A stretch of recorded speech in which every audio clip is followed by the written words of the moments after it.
क्या आपको अपने अंदर की शिव शक्ति को एक्टिवेट करना है? तो ये वीडियो ज़रूर देखें।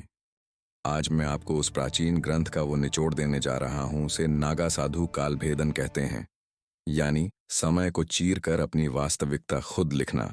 आपने हजारों वीडियो देखे होंगे कि सुबह जल्दी उठो।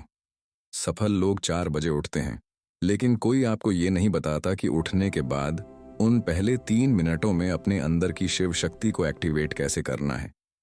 अगर आप सुबह 4 बजे उठकर भी वही चिंता, वही स्ट्रेस और वही मोबाइल फोन चेक कर रहे हैं, तो आपने ब्रह्म मुहूर्त को नहीं, सिर्फ एक घड़ी के समय को चुना है। काशी का यह गुप्त सूत्र कहता है कि 24 घंटे में से केवल 48 मिनट, जी हाँ, जिसे हम ब्रह्म मुहूर्त कहते हैं, वो समय होता है जब ओजोन लेयर और ब्रह्मांडीय किरणें यानी कॉस्मिक रेज एक खास कोण पर होती हैं। इस समय हवा में ऑक्सीजन नहीं बल्कि प्राण बहता है। और अगर इन 21 दिनों तक जो मैं आपको बताने वाला हूं, आपने इस प्राण को उस 3 मिनट के गुप्त तरीके से अपने अंदर उतार लिया, तो यकीन मानिए आपके शब्द पत्थर की लकीर बन जाएंगे। आपकी सोची हुई बात हकीकत में बदलने लगेगी। ब्रह्म मुहूर्त का रहस्य। क्या आप अपनी किस्मत बदलने के लिए तैयार हैं? तो चलिए शुरू करते हैं। इस रहस्यमयी यात्रा को अपने दिमाग के सारे दरवाजे खोल लीजिए, क्योंकि अब हम उस गुप्त ज्ञान के सागर में गोता लगाने वाले हैं जहां विज्ञान खत्म होता है और अध्यात्म शुरू होता है। क्या आप तैयार हैं अपनी डेस्टिनी को रिराइट करने के लिए? उस ग्रंथ में लिखा है त्रिपुरा रहस्यम, यानी 3 मिनट, 3 लोग और 3 शक्तियां। जब आपकी आंख खुलती है तो पहले 60 सेकंड यानी पहला मिनट आपके शरीर का होता है। तो पहले 60 सेकंड यानी पहला मिनट आपके शरीर का होता है। इसे अन्नमय कोश कहते हैं। आपको बिस्तर पर लेटे लेटे बिना हाथ पैर हिलाए सिर्फ अपने शरीर को महसूस करना है। अपनी चेतना को अपने पैरों के अंगूठे से लेकर सिर के ऊपर सहस्र चक्र तक ले जाएं। महसूस करें कि आप अभी जिंदा हैं। ये छोटी बात नहीं है। काशी में हर रोज हजारों जलती हैं, लेकिन आज महादेव ने आपकी चिता नहीं, आपकी चेतना जागी है।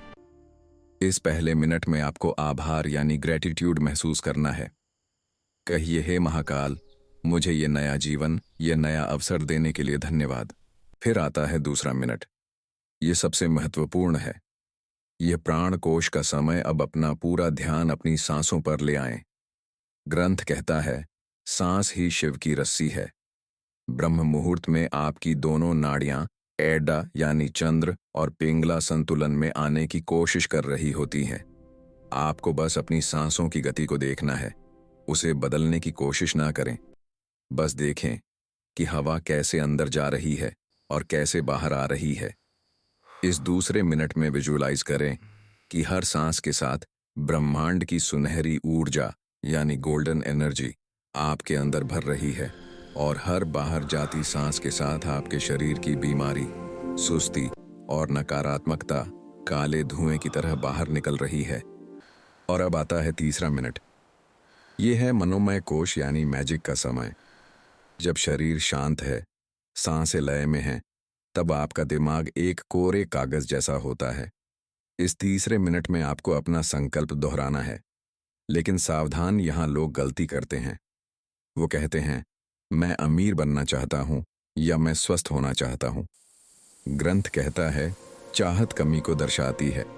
आपको ऐसे सोचना है जैसे वो चीज पहले ही हो चुकी है। मैं शक्तिशाली हूं। मैं अपने लक्ष्य को पा चुका हूं। शिव की कृपा मेरे साथ। इस मिनट में उस दृश्य को अपनी बंद आंखों से देखें। ग्रंथ कहता है कि चाहत कमी को दर्शाती है। आपको ऐसे सोचना है जैसे वो चीज पहले ही हो चुकी है। मैं शक्तिशाली हूं। मैं अपने लक्ष्य को पा चुका हूं। शिव की कृपा मेरे साथ। इस 3 मिनट में उस दृश्य को अपनी बंद आंखों से देखें।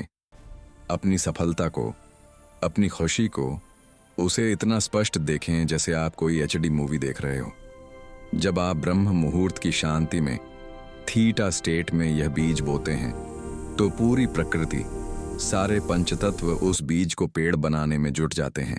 आप नोट करेंगे कि जिन चीजों पर आपको पहले गुस्सा आता था, अब वो आपको बेकार लगेंगी। आप छोटी मोटी बहसों में पढ़ना बंद कर देंगे। क्यों? क्योंकि अब आपकी ऊर्जा मूलाधार चक्र से ऊपर उठकर हृदय चक्र की तरफ बढ़ रही है। इन दिनों में एक काम जरूर करें। उन 3 मिनटों के बाद 5 मिनट के लिए ओम नमः शिवाय का मानसिक जाप करें। बोलकर नहीं, मन में। यह मंत्र एक वाइब्रेशन है जो आपके डीएनए को रिपेयर करता है। यह विज्ञान भी अब मानने लगा है कि साउंड फ्रीक्वेंसी से मैटर बदलता है। तीसरा चरण, दिन 15 से 21 शिव सायुज यानी अलाइनमेंट। इस समय आप देखेंगे कि आप जो सोचते हैं वो बहुत जल्दी हकीकत होने लगता है। इसे हम लॉ ऑफ अट्रैक्शन कहते हैं, लेकिन काशी के ग्रंथ में इसे संकल्प सिद्धि कहा गया है। आप किसी को याद करेंगे, उसका फोन आ जाएगा। आप किसी काम के बारे में सोचेंगे, उसके रास्ते अपने आप खुलने लगेंगे। ये कोई चमत्कार नहीं है, ये सिर्फ इसलिए हो रहा है क्योंकि अब आपका एंटेना ब्रह्मांड के सिग्नल के साथ ट्यून हो चुका है।